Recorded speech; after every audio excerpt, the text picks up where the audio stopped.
वजीर आला रेवंत रेड्डी ने सवाल उठाया कि क्या 10 साल हुकूमत करने वाले बगैर काबीना की मंजूरी के गवर्नर के खिताब में निकात शामिल करते थे।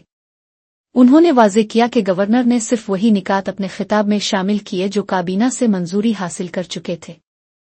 रेवंत रेड्डी ने कहा कि हुकूमत अपने इंतखाबी मंशूर में किए गए वादों को अमली जामा पहना रही है। उन्होंने मजीद कहा कि जो फैसले हुकूमत नाफिज कर रही है वही काबीना की मंजूरी के बाद गवर्नर के खिताब में शामिल किए गए। ఆయన మంత్రివర్గంలో పనిచేసిన శాసన సభ్యులు ఈ రకంగా మాట్లాడడం నాకు ఆశ్చర్యాన్ని కలిగించింది. ఎందుకంటే అజ్ఞానమే గొప్ప విజ్ఞానం అనుకుంటున్నట్టున్నారు, తెలివి తక్కువతనమే తమ గొప్పతనంగా అనుకుంటున్నట్టున్నారు. అధ్యక్ష, ఏ రాజకీయ పార్టీ అయినా ప్రజల దగ్గరికి ఎన్నికల ముందు మమ్మల్ని సమర్థించమని అడగడానికి వెళ్ళినప్పుడు ఆయా రాజకీయ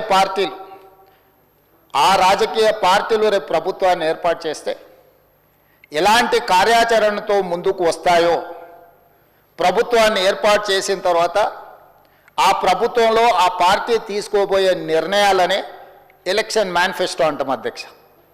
ఆ ఎన్నికల మేనిఫెస్టోను ప్రజలకు వివరించి ప్రజల యొక్క మన్ననలు పొంది ప్రజా తీర్పును తమకు అనుకూలంగా చట్టసభల్లో ప్రజాప్రతినిధులను ఎన్నుకునే విధంగా ప్రభావితం చేసి వాళ్ళ చేత ఎన్నికైన ప్రభుత్వం మెజారిటీ సభ్యులతో ప్రభుత్వాన్ని ఏర్పాటు చేసి మంత్రివర్గాన్ని ఏర్పాటు చేసుకొని ఆ మంత్రివర్గము ఎన్నికల మేనిఫెస్టోలో ఇచ్చిన హామీల ప్రాతిపదికన ప్రభుత్వపరమైన పాలనా నిర్ణయాలు తీసుకొని ఆ పాలనా నిర్ణయాలనే మంత్రివర్గ ఆమోదం చేయించి మంత్రివర్గం ఆమోదం పొందిన అంశాలనే గవర్నర్ గారు ఉభయ సభలను ఉద్దేశించి ప్రసంగిస్తారు అధ్యక్ష.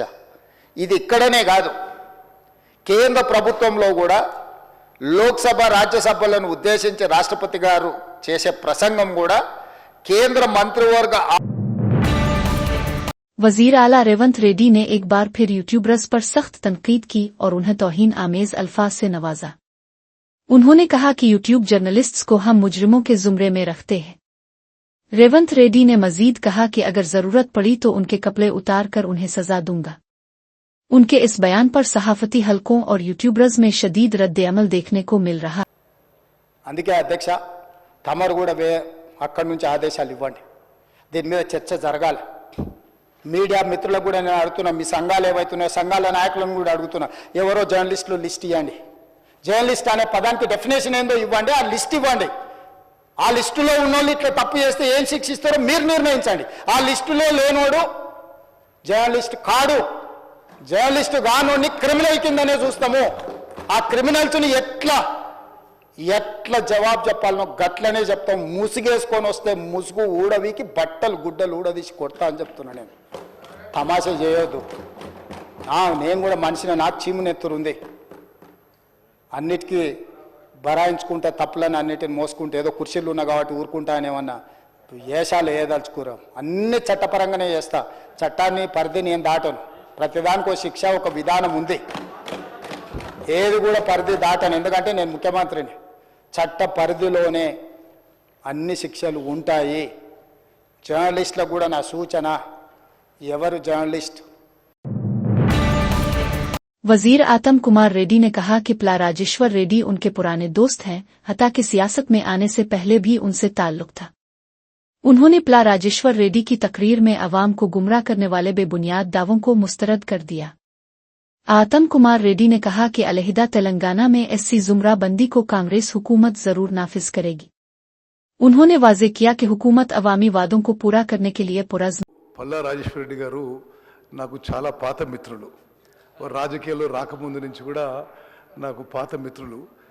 కానీ ఈరోజు వారి ప్రసంగంలో చాలా అవాస్తవాలు, అదేవిధంగా ప్రజలని తప్పుదోవ పట్టించే విధంగా మాట్లాడిన విషయాన్ని నేను ఖండిస్తున్నాను.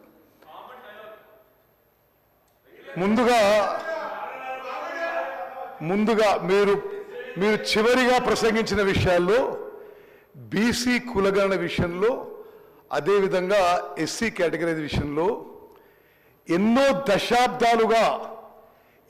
దశాబ్దాలుగా ఉమ్మడి ఆంధ్రప్రదేశ్లో ఈ శాసనసభ పాస్ చేసిన తీర్మానం కానీ, ప్రత్యేక తెలంగాణలో శాసనసభ పాజిటివ్ తీర్మానం కానీ ఎస్సీ కేటగరైజేషన్ అమలు చేస్తుంది ఈ రోజు మా కాంగ్రెస్ ప్రభుత్వం చెప్పి నేను మనవి చేస్తున్నా. సుప్రీంకోర్టు తీర్పుకి అనుగుణంగా justice Shamim Akhtar judicial commission వేసి ఎస్సీ కేటగరైజేషన్ ఇంప్లిమెంట్ చేస్తున్న విషయం మరి ఈ ఘనత మా ముఖ్యమంత్రి గారికి మా ప్రభుత్వానికి దక్కుతుందని చెప్పి నేను మనవి చేస్తున్నా. अल इंडिया मजलिस इत्तेहाद अल मुस्लिमीन के फ्लोर लीडर अकबरुद्दीन ओवैसी ने तेलंगाना असेंबली में अक़लियती बजट ओवरसीज स्कॉलरशिप, पुराने शहर की तरक्की और दीगर अहम मसाइल पर तफसीली गुफ्तगू की। उन्होंने अक़लियती बहबूद के लिए बजट में इजाफा करने और फलाही स्कीमों को मुअस्सिर तरीके से नाफिज करने का मुतालबा किया। ओवरसीज स्कॉलरशिप स्कीम में दरपेश रुकावटों को दूर करने और मुस्तहिक तलबा को बरवक्त माली इमदाद फराहम करने पर जोर दिया। पुराने शहर की तरक्की, बुनियादी सहूलतों की फराहमी और इंफ्रास्ट्रक्चर के फ़रोग़ के लिए जामे मनसूबा बंदी करने का मुतालबा भी किया। 3 करोड़ रुपया बजट में माइनॉरिटीज को एलोकेट किया गया था, लेकिन अब तक सिर्फ 1300 करोड़ रुपया ही रिलीज हुआ और इसमें ज्यादा से ज्यादा पैसा टिमरीज के स्कूल्स पर खर्च किया गया, करीब 700 चिल्लर। लेकिन मैंने ओवरसीज स्कॉलरशिप के बारे में भी कहा कि 2 साल 23 में जो स्टूडेंट्स को सेलेक्ट किया गया था 25 में उनको क्लियर किया गया और अभी भी 2-2 साल हो गए हैं, तो इसके बारे में भी कोई जवाब मुझे नहीं मिला। और फिर मैंने माइनॉरिटीज के ताल्लुक से भी ये कहा था कि रमज़ान का महीना है, इमाम और मौज़नीन को जो पैसा दिया जाता है अगर दे दिया जाए तो उनके ईद की खुशियां और बड़ी हो जाएंगी। उम्मीद करूंगा कि चीफ मिनिस्टर साहब इस ताल्लुक से भी जरूर कोई बात कहेंगे।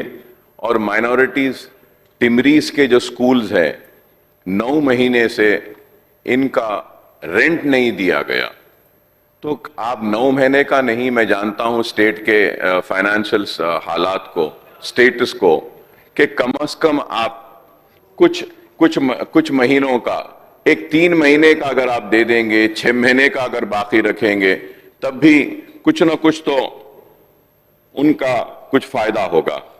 और उसके साथ ही साथ मैंने पुराने शहर की तरक्की के ताल्लुक से भी आपसे अपनी तकरीर में कहा था कि रोड वाइडनिंग के लिए आज हम देखते हैं कि शहर में हर जगह पे ट्रैफिक जैम्स है। और नया एक मैंने अपनी तकरीर में कहा था कि हैदराबाद के ताल्लुक से एक मीटिंग बुलाने के लिए, ताकि शहर के सारे एमएलएज अपने तजावीज़ रख सकते हैं जिसके जरिए बोल सकते हैं कि हम देख रहे हैं सर कि wherever we want to commute there is so much of traffic jams, for hours and hours we are getting stuck in the traffic. We need to create some alternate roads, parallel roads, underpasses, flyovers, metro train, bus, rapid transit system. And moreover, sir, this traffic congestion is also causing a lot of pollution. तो इस ताल्लुक से भी मैंने अपनी तकरीर में कहा, कोई जवाब नहीं मिला।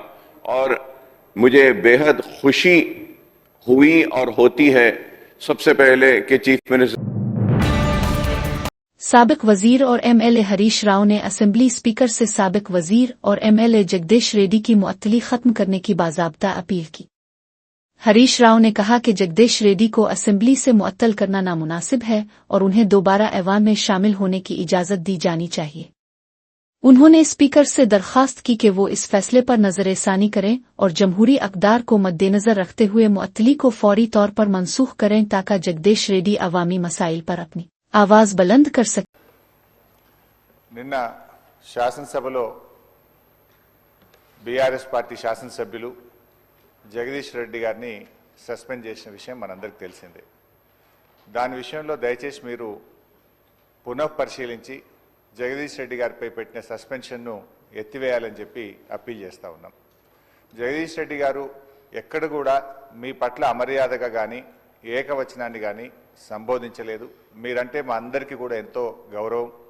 మా నాయకులు కేసీఆర్ గారు కూడా మీ ఎన్నిక జరిగినప్పుడు ఏకగ్రీవంగా మీ ఎన్నికకు సహకరించినటువంటి పార్టీ బీఆర్ఎస్ పార్టీ। మా నాయకులు కేసీఆర్ గారు కూడా ఎప్పుడు కూడా మాకు చెప్తూ ఉంటారు, సభా సంప్రదాయాలు పాటించాలని, మీ పట్ల గౌరవంగా ఉండాలని కూడా చెప్తూ ఉంటారు. సో మాకు ఎక్కడ కూడా బీఆర్ఎస్ పార్టీకి కానీ మా సభ్యులు జగదీష్ రెడ్డి గారికి కానీ మీ పట్ల మంచి గౌరవం ఉంది తప్ప మేము ఎక్కడ దురుద్దేశంగా కానీ ఏకవచనంని మీ పట్ల ప్రయోగించలేదు. అందువల్ల మాకు కూడా, ఎందుకంటే నిన్న జగదీష్ రెడ్డి గారికి మీరు మైక్ ఇచ్చుంటే వారు చెప్పుకునే అవకాశం ఉండేది, వారికి చెప్పుకునే అవకాశం లేకుండానే సస్పెన్షన్ జరిగింది కనుక మీరు ఒకసారి పునఃపరిశీలించి వారిని సభలోకి వచ్చే విధంగా సస్పెన్షన్ ఎత్తివేయాలని మా తరఫున విజ్ఞప్తి చేస్తున్నాం. साबिक वजीर और एमएलए वमूला पर शांति रेड्डी ने असेंबली में कांग्रेस हुकूमत को सख्त तनकीद का निशाना बनाया। उन्होंने कहा कि अगर कांग्रेस से उनके वादों और धोखाधड़ी पर सवाल किया जाए तो वो अपोजिशन पर इल्जाम लगाते हुए रोने लगते हैं। उन्होंने हुकूमत से मुतालबा किया कि वो 15 महीनों में किए गए वादों और अमली इक़दामात की तफसीलात वाज़े करे। प्रशांति रेड्डी ने मजीद कहा कि आखिर कब तक कांग्रेस अपोजिशन को मौरिद इल्जाम ठहराकर वक्त गुजारती रहेगी। రుణమాఫీ మీద మా బాల్కొండ నియోజకవర్గం విషయం చెప్పారు సార్. సార్, రుణమాఫీలో బాల్కొండ నియోజకవర్గంలో 51,000 మంది రైతులు ఉంటే ఇప్పటికైంది సార్ 20,000 మందికి అయింది సార్. ఇంకా 31,000 మందికి కావాలి సార్. వాళ్ళని చెక్ చేసుకోమనండి సార్, మళ్ళీ రిప్లైలో చెప్పానండి సార్. వాళ్ళు చెక్ చేసుకొని మళ్ళీ రిప్లైలో చెప్పానండి. ఒకటి నంబర్ 1. నంబర్ 2, మేము టీఆర్ఎస్ ప్రభుత్వంలో ఉన్నప్పుడు రెండు విడతలుగా మేము రుణమాఫీ చేసిన అమౌంట్ కంటే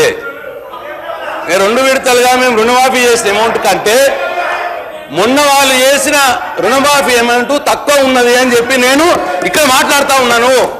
దాన్ని కూడా వివరాల ప్రకారం తీసుకొని నాకు చెప్పానండి సార్. వాళ్ళ రిప్లైలో చెప్పానండి సార్. 2 విడతలుగా పోయిన ప్రభుత్వంలో 2 విడతలుగా రుణమాఫీ చేస్తే వారు 1 విడతగా అమౌంట్ చెప్పి మొత్తం కావలసుకొని ఏదో చెప్పుకుంటా సభను తప్పుదో పట్టించే ప్రయత్నం చేసిందని నేను మీకు మనవి చేస్తా ఉన్నా సార్. అట్లనే ఇక వేరే స్కీముల గురించి ఏవేవో చెప్పురు సార్. సార్, వాళ్ళు ఇచ్చినే చెప్తున్నారు. అసలు ఎంతమంది అప్లై చేసిర్రు, మీరు ఎంతమందికి ఇచ్చిర్రు అది కూడా చెప్పాలి సార్. సార్, మేము ఇచ్చింది 2018 మీరు ఎంత ఇచ్చిర్రు అటు ఇట్లా అంటున్నారు సార్. మేము ఇచ్చినాము, మా చేతనైనంత ఇచ్చినాము, మాకు తోచినంత ఇచ్చినాము. దాంట్లో సంతృప్తి పడ్డోళ్ళు పడ్డరు, బాధపడ్డోళ్ళు బాధపడి ఉండొచ్చు. ఎలక్షన్లు అయిపోయినాయి సార్. మీరు ఎలక్షన్లప్పుడు ఏం చెప్పిండ్రు, ఇప్పుడు ఏం చేసిండ్రు అన్నదే పాయింట్ సార్. రోజు సార్ పొద్దున్నది 15 నెలలు అయింది సార్. సార్ 15 నెలలు అయింది, ఇంకా మా మీద ఏడిపోయిందుకు సార్? మీరేం చెప్పిర్రో చేసి చూపెట్టండి సార్. మీరేం చేసిండ్రు, మీరేం చెప్పిర్రో ఎలక్షన్లప్పుడు అది చేసి చూపెట్టండి. అది పాయింట్ సార్. మా మీద ఏడుపు పాయింట్ కాదు సార్. వద్దుగా, చాలు 15 నెలలు అయింది ఏడబట్టి ఇంకెన్ని రోజులు ఏడుస్తా సార్ మా మీద. కాబట్టి నేను మళ్ళొకసారి ఫైనాన్స్ మినిస్టర్ గారికి మనం చేస్తా ఉన్నా, నా బాల్కొండ నియోజకవర్గంలో 51,000 సుమారుగా ఉంటే 20,000 మందికే అయింది రుణమాఫీ, 30,000 మందికి కాలేదు. ప్లస్ మేము టీఆర్ఎస్ ప్రభుత్వంలో ఉన్నప్పుడు 2 సార్లు 2 విడతలుగా మేము చేసిన దానికంటే మొన్న మీరు చేసిన రుణమాఫీ అమౌంట్ తక్కువ ఉన్నది. ఇది నంబర్ 2. ఈ 2 విషయాల్లో మీరు చెక్ చేసుకొని మీ రిప్లైలా ఇస్తారా, సీఎం గారు రిప్లైలు ఇస్తారా, అది మీరు తెలుసుకోండి. నంబర్ 2. అట్లనే సార్ ఇప్పుడు అన్ని బోనస్ అయిందా సార్? ఎంతమందికి ఇవ్వాల్సి ఉండే ఎంతమందికి ఇచ్చారు సార్ బోనస్? 500. एमएलसी कलवाकुंतला कविता ने कहा कि कांग्रेस हुकूमत ने मन बड़ी स्कीम के लिए फंड्स जारी नहीं किए, जिसकी वजह से जंगांव जिला परिषद गर्ल्स हाई स्कूल के असातिज़ा चंदा जमा करके शेड तामीर कर रहे हैं। वजीर जुपली कृष्णा राव ने जवाब देते हुए कहा कि मसाइल सिर्फ कविता के हलके में ही नहीं बल्कि उनके अपने हलके में भी मौजूद है। कविता ने हुकूमत पर तनकीद करते हुए कहा कि तालीमी इदारों की बुनियादी सहूलियात के लिए मुनासिब इक़दामात किए जाने चाहिए। दोनों रहनुमाओं के दरमियान ये बयानबाजी असेंबली इजलास में हुई। ఇది జనగామ పట్టణంలో హైకోర్టు ఎదురుగా ఉన్నటువంటి జిల్లా పరిషత్ బాలికల ఉన్నత పాఠశాల నుంచి వచ్చినటువంటి రిప్రజెంటేషన్ సార్. నేను జనగామ పర్యటనకు వెళ్ళినప్పుడు వాళ్ళు దారిగాచి నన్ను అడ్డగించి ఆపి మరీ స్కూల్ లోపలికి తీసుకెళ్ళినటువంటి విషయం సార్. పిల్లలు వాళ్ళ తల్లిదండ్రులు కలిసి చూపించినటువంటి అంశం. అక్కడ ఏంటంటే ఈ స్కూల్ని పాతగా అయిపోయిందని చెప్పి మొత్తం కంప్లీట్గా డిస్మాంటిల్ చేసేసి మన ఊరు మన బడిలో దాన్ని తీసుకోవడం జరిగింది సార్. సరే కన్స్ట్రక్షన్ చేస్తామన్నారు. పాత ప్రభుత్వంలో 2 ఫ్లోర్లు వేసినారు, 2 స్లాబ్లు వేసినారు. ఇంత లోపల ప్రభుత్వం మారిపోయేసరికి కంప్లీట్గా పేమెంట్స్ ఆపేశారు సార్. ఆపేస్తే స్కూల్ అట్లా ఆగిపోయింది. కానీ ఇక్కడ నాకు చాలా మంచిగా అనిపించిన అంశం ఏంటంటే సార్, అక్కడ ఉన్నటువంటి ఉపాధ్యాయులందరూ కూడా పాపం వాళ్ళు చందాలు వేసుకొని ఆడపిల్లలు వాళ్ళు ఎండలో కూర్చుంటున్నారని చెప్పి ఉపాధ్యాయులే అక్కడ షెడ్ వేసి ఆడపిల్లలందరికీ కూడా అక్కడ కూర్చోబెట్టి చదివిస్తున్నారు సార్. చూసినప్పుడు చాలా హృదయ విదారకంగా అనిపించింది. కాకపోతే వాళ్ళ స్పిరిట్ ఆఫ్ ద టీచర్స్ చాలా మంచిగా అనిపించింది సార్. ఆ తర్వాత అక్కడ ఉన్నటువంటి జిల్లా కోర్టు కూడా జడ్జి గారు కూడా విజిట్ చేసి అక్కడ ఉన్నటువంటి అధికారులకు ఆదేశం ఇచ్చింది సార్, మీరు తొందరగా బిల్లు రిలీజ్ చేయండి. ఎందుకంటే ఇక్కడ బాలికల ఉన్నత పాఠశాలతో పాటు అధ్యక్ష ఆ జిల్లాలో ఉన్నటువంటి ఏకైక ఉర్దూ మీడియం ఉన్నత పాఠశాల కూడా అదే క్యాంపస్లో ఉన్నది. కాబట్టి ఆ రెండింటికి కలిపి తొందరగా ఫెసిలిటీస్ ఇవ్వండి అని జిల్లా జడ్జి గారు చెప్పిన తర్వాత కూడా ఇప్పటి వరకు కూడా చాలా దారుణమైన పరిస్థితి ఉన్నది సార్. పాపం టీచర్లు చాలా ట్రై చేస్తున్నారు, కానీ ఇప్పుడు ఎండాకాలం కూడా వచ్చింది, విపరీతమైనటువంటి ఇబ్బంది ఉంది. కొంచెం ఇటువంటి పాఠశాలలను ప్రభుత్వం ప్రయారిటీగా తీసుకోవాలని చెప్పి నేను రిక్వెస్ట్ చేస్తున్నాను సార్. గౌరవ సభ్యులు మాట్లాడిన అన్ని అంశాలు నోట్ చేసుకోవడం జరిగింది. ఈ సమస్యలు మీ నియోజకవర్గాలనే కాదు మా నియోజకవర్గాలలో ఉన్నాయి. అయితే సమస్యకు పరిష్కారం అనేది ఒక మాటలో అర్థం కాదు, ఈ సందర్భం కూడా దానికి ఎక్స్ప్లెనేషన్ ఇవ్వాలి. కాబట్టి డెఫినెట్గా సంబంధిత శాఖ దృష్టి తీసుకెళ్ళి అంతవరకు తొందరగా ప్రయత్నం చేస్తాం. ఓకే. बीआरएस के एमएलसीज ने कानून साज कौंसिल में जबरदस्त एहतजाज किया और हुकूमत से मुतालबा किया कि हल्दी के लिए कम अज कम इमदादी कीमत एमएसपी मुकर्रर की जाए। उन्होंने ऐवान ने नारेबाजी करते हुए हुकूमत पर जोर दिया कि वो हल्दी काश्तकारों की मुश्किलात को मद्देनजर रखते हुए फौरी तौर पर एक मुनसिफाना और माकूल एमएसपी तय करे। एमएलसीज का कहना था कि रियासत में हल्दी काश्त करने वाले किसान शदीद बुहरान का शिकार हैं और उन्हें अपनी पैदावार का मुनासिब मुआवजा नहीं मिल रहा। उन्होंने हुकूमत पर तनकीद करते हुए कहा कि किसानों को उनकी मेहनत का जायज़ हक दिया जाना चाहिए ताकि वो माली मुश्किलात से बच सकें। एहतजाज के दौरान बीआरएस अराकीन ने किसानों की फलाह बहबूद पर जोर देते हुए हुकूमत से फौरी इक़दाम करने की अपील की। उन्होंने वाज़े किया कि अगर हुकूमत ने जल्द अज जल्द एमएसपी का ऐलान न किया तो वो एहतजाज को मज़ीद शिद्दत देंगे और किसानों के हुकूक के लिए मुसलसल आवाज़ उठाते। बीजेपी एमएलए राजा सिंह ने एक बार फिर अपनी ही पार्टी के कुछ रहनुमाओं पर तनकीद करते हुए उन्हें फालतू करार दिया। उन्होंने ओवैसी बरादरान पर भी निशाना साधते हुए कहा कि रमजान के मुकद्दस महीने में वो हिंदुओं के खिलाफ जहर उग रहे हैं। राजा सिंह ने दावा किया कि अगर तेलंगाना में बीजेपी इक़्तिदार में आई तो सबसे पहले ओवैसी रियासत छोड़कर भागेंगे। उन्होंने मजीद कहा कि असदुद्दीन ओवैसी को दिमागी इलाज की जरूरत है और वजीर आला रेवंत रेड्डी से उनका इलाज करवाने की दरखास्त। నిన్న హోలీ పండగ చాలా గ్రాండ్ గా సక్సెస్ఫుల్ గా జరిగింది. ప్రతి ఒక్క స్టేట్ లో హోలీ పండగ చాలా మంచిగా జరుపుకున్నారు. ఒకవైపు హిందువులు మా పండగ మంచిగా జరుపుకోవాలని ఒక మంచి ఆలోచన పెట్టుకొని ఎవరికి కూడా డిస్టర్బెన్స్ చేయకుండా హోలీ ఆడుకున్నారు. ఇంకోవైపు హైదరాబాద్ లో ఉన్న పార్లమెంట్ సభ్యుడు అసదుద్దీన్ ఓవైసీ నిన్న ఒక మసీదులో జుమ్మేకి నమాజ్ చదువుకోనికి ఆయన ఒక ప్రోగ్రామ్ లో పోయిండు. ఒక పెద్ద బహిరంగ సభ ఆయన పెట్టిండు. ఆ బహిరంగ సభలో ఎట్లాంటి అయినా మాటలు చెప్తుండు. ఇవాళ యావత్ భారతదేశంలో ఉన్న హిందువులు గాని ముస్లింలు గాని ఈ మెంటల్ గాడు ఎక్కడి నుంచి వచ్చిండో అని ఆ విధంగా ఆలోచన చేస్తున్నారు. రంజాన్ ఈ నెల అంటే చాలా పవిత్రమైన నెల అని అనుకుంటారు.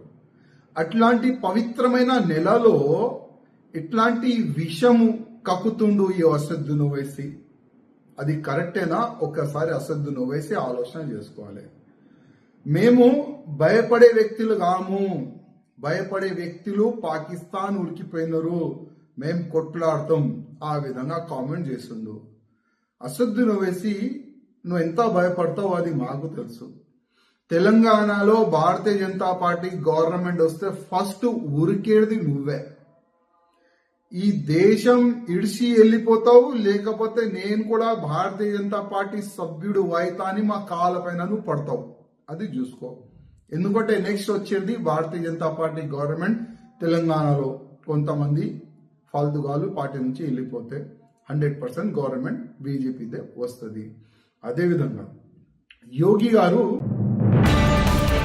आंध्र प्रदेश के वजीर नारा लोकेश ने मंगलगिरी में वाकई इको पार्क में मुनक्किदा 6.25 आंध्रा मुहिम में हिस्सा लिया।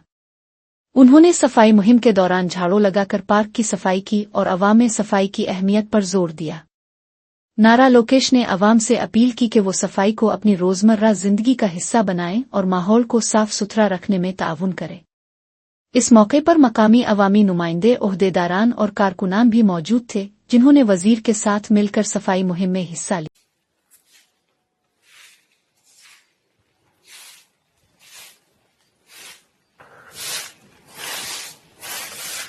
ప్రజలు కూడా బాధ్యత పెడదామా? ప్రతి వారం నెలకు ఒక రోజు ఒక పూట పెట్టాలి సార్. ప్రజలు కూడా స్వచ్ఛ భారత్ పెట్టాలి సార్. ప్రజలతో కూడా మధ్యాహ్నం మరి ఇప్పుడు ఎండలు గట్టుకునే కదా సార్. ఉండే సార్. ఉదయం పూట ఒక పూట ఉదయం పూట ప్రజలతో కూడా మనం స్వచ్ఛ భారత్ చేపిస్తే మన పరిసరాలు మన పరిశుభ్రంగా ఉంటాయి సార్. అంటే దీన్ని వెనకాల వెళ్ళే కష్టం కూడా తెలుస్తుందేమో. అప్పుడు ఎవరు రోడ్ల పైన వేయరు చెత్త వేయరు సార్. అవును, పారిశుద్ధ కార్మికుడు ఇంత కష్టపడుతున్నారు. పారిశుద్ధ కార్మికులు ఎదుర్కొన్న కష్టాలు ఏంటని తెలుసుకుని రోడ్డు పైన రోడ్డు మీద ట్రైన్లు ఎవరు వేయరు సార్. అసలు ట్రైన్ లో చెప్పేస్తే తీసాక ఎంత కష్టం అర్థమవుతుంది కదా మనకి. అవును సార్.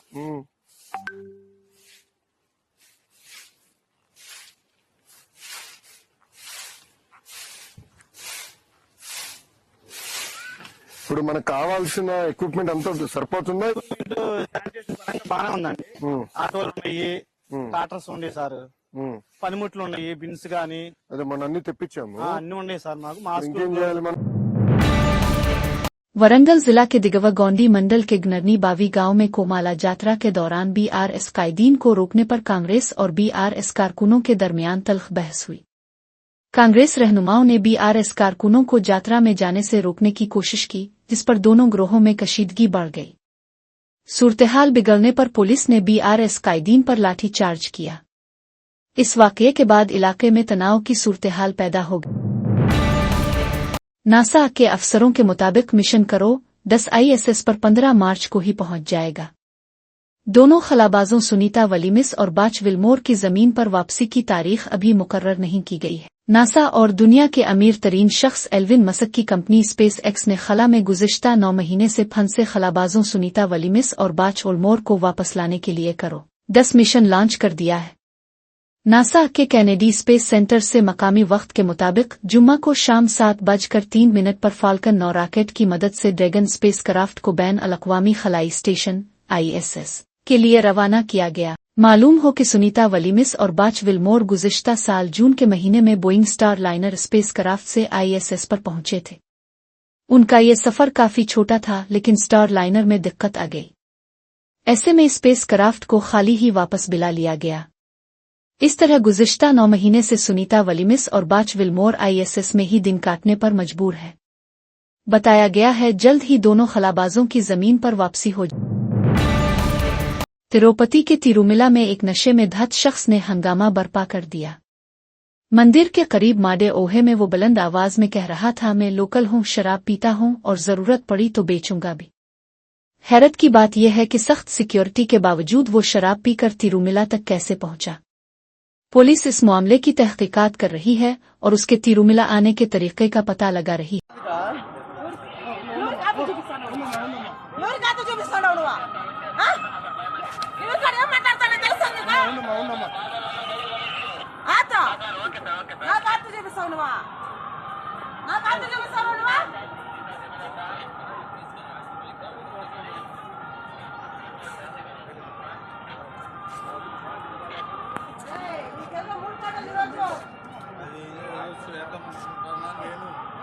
ఇప్పుడు ఏమి చెప్పు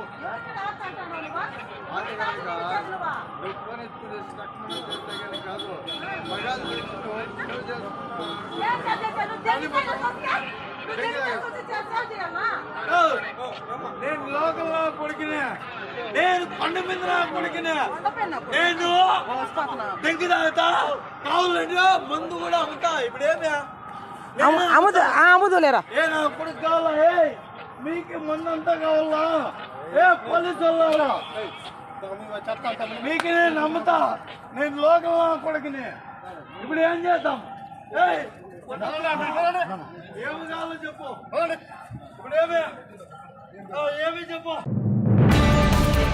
मगरबी गोदावरी जिला के तादीपली डैम से ताल्लुक रखने वाले वानापली चंदर किशोर, जो काकीनाडा में ONGC ऑफिस में असिस्टेंट अकाउंटेंट थे, ने अपने 2 बच्चों को कत्ल करके खुदकुशी कर ली। चंदर किशोर ने अपनी बीवी को दफ्तर में रोककर बच्चों को घर ले जाकर उनके हाथ पांव बांध दिए और पानी से भरे बाल्टियों में उनके सर डुबोकर मार डाला, फिर खुद फांसी लगा ली। पुलिस को एक खुदकुशी नोट मिला जिसमें उन्होंने लिखा कि उनके बच्चे तालीमी मुसाबकत में पीछे हैं और उनका कोई मुस्तकबिल नहीं। ताहम चंदर किशोर के भाई ने उनके माली मसाइल से इनकार करते हुए मुकम्मल तहकीकात का मुतालबा किया।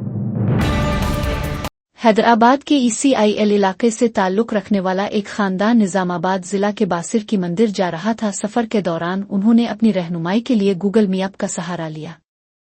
ताहम गूगल मैप ने उन्हें सही रास्ते के बजाय एक मुतबादिल रास्ते पर डाल दिया जो हाल ही में बनाया गया था। इस रास्ते पर सफर करते हुए कार के मालिक को नींद आ गई, जिसके नतीजे में कार बेकाबू होकर एक नहर में जा गिरी। खुशकिस्मती से कनाल में कीचड़ ज्यादा था, जिसकी वजह से कार के टायर फंस गए और कोई बड़ा हादसा पेश नहीं आया। कार में मौजूद अफराद को सख्त खौफ लाहिक हुआ। वो किसी तरह कार से बाहर निकले और सड़क के करीब एक किलोरट पर जाकर बैठ गए। खौफ व परेशानी के आलम में वो तकरीबन 2 घंटे वहीं बैठे रहे। बाद में कार के मालिक ने हिम्मत करके पुलिस को इत्तला दी। पुलिस के साथ फायर ब्रिगेड भी मौके पर पहुंचा। JCB मशीन की मदद से कनाल में फंसी कार को बाहर निकाला गया। कार के महफूज तौर पर बाहर आ जाने के बाद ये खानदान अपनी इसी गाड़ी में बासिर मंदिर के लिए रवाना हो गया। इस वाकये में किसी किस्म का जानी नुकसान नहीं। शाहबाद पुलिस, राजेंद्र नगर 7 और CCS टीमों ने मुश्तरका कार्रवाई करते हुए वाइन शॉप में चोरी और कत्ल के मुलजिम थमिल्लापली नरेंद्र को गिरफ्तार कर लिया। मुलजिम ने 13 मार्च 2025 को श्री दुर्गा वाइन्स के चौकीदार भिक्षापति को कत्ल करके 40,000 रुपए नकद और शराब की बोतलें चोरी की थी। पुलिस ने मुलजिम के कब्जे से 29,000 रुपए चोरी शुदा शराब की बोतलें और DVR बरामद कर लिया, जबकि इसका बैंक अकाउंट भी सीज कर दिया गया। तहकीकात में मालूम हुआ कि मुलजिम पहले भी मुतअद्दिद चोरियों में मुलव्वस रहा है और उसके खिलाफ कानूनी कार्रवाई जारी।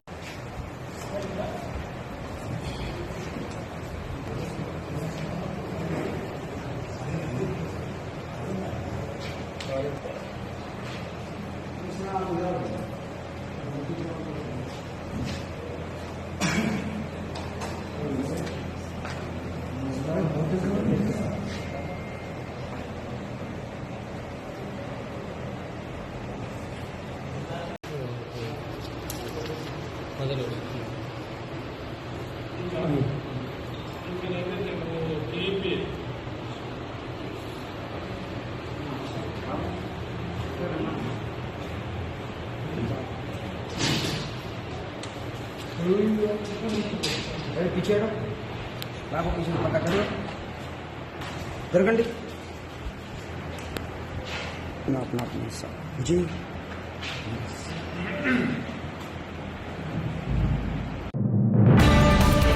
वरंगल चौराहे पर बैंक की हरासानी बर्दाश्त न करते हुए चुल्लुकोरी क्लॉथ स्टोर बरादरान के खानदान के अफराद ने अपनी दुकान के सामने पेट्रोल छिड़ककर खुदकुशी की कोशिश की। दोनों अफराद शदीद जख्मी हो गए।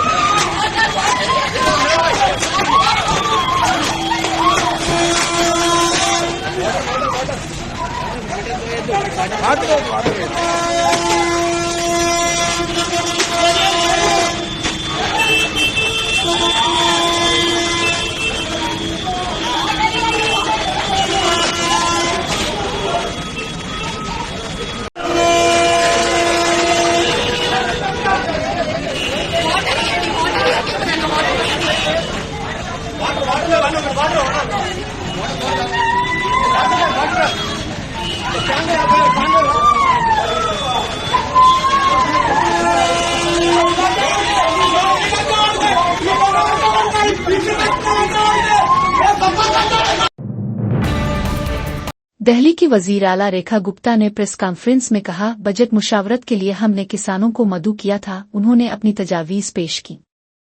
गुज़श्ता 15-20 सालों में देहातों के लिए कोई काम नहीं किया गया। अब वो नई दिल्ली हुकूमत से बहुत उम्मीदें रखते हैं। मैं यकीन दिलाना चाहती हूं कि तमाम मसाइल हल किए जाएंगे। आज बजट 2025-26 विकसित दिल्ली बजट के निमित्त हमने दिल्ली के कोने कोने से, गांव देहात के अपने किसान भाइयों को यहाँ बुलाया था